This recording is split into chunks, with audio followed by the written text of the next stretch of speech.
আসসালামু আলাইকুম, সবাই কেমন আছেন? তো আমি আজকে কি কি রান্না করেছি সেটাই আপনাদের সাথে শেয়ার করব। তো আজকে আমার রান্নাটা ছিল পোলাও আর গরুর মাংস।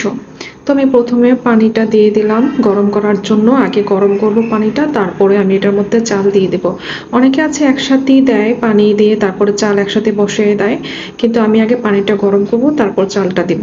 তো প্রথমে তেল দিয়ে দিয়েছি, লবণ দিয়ে দিয়েছি, তেজপাতা দিয়ে দেবো এখন। তারপরে আমি এটা গরম করে নেব।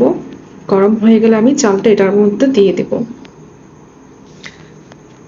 তো পানি গরম হয়ে গিয়েছে, তো আমি এখন চালটা দিয়ে দেব।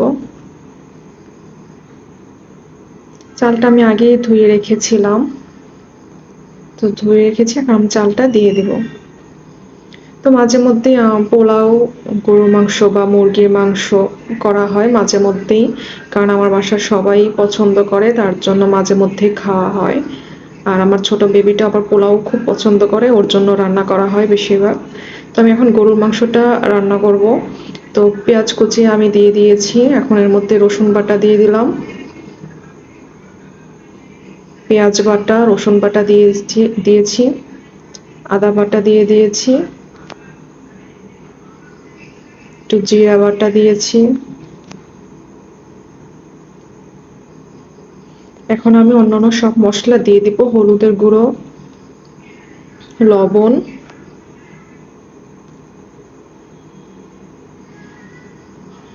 ধনিয়ার গুঁড়ো, গুঁড়া মরিচ। আমাদের বাসার সবাই একটু ঝাল কম খায়, তা আমি ঝালটা একটু কমই দেই।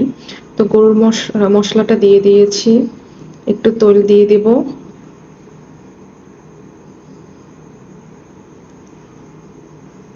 তারপর আমি এটা পুরো মেখে নেব সুন্দর করে।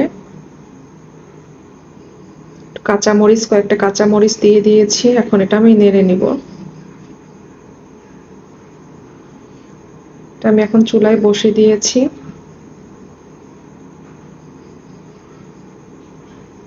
এটা এখন কতক্ষণ কষাবো, কষিয়ে তারপরে আমি পানি দিয়ে দিব। এখন একটু নেড়ে দিব এটার মধ্যে।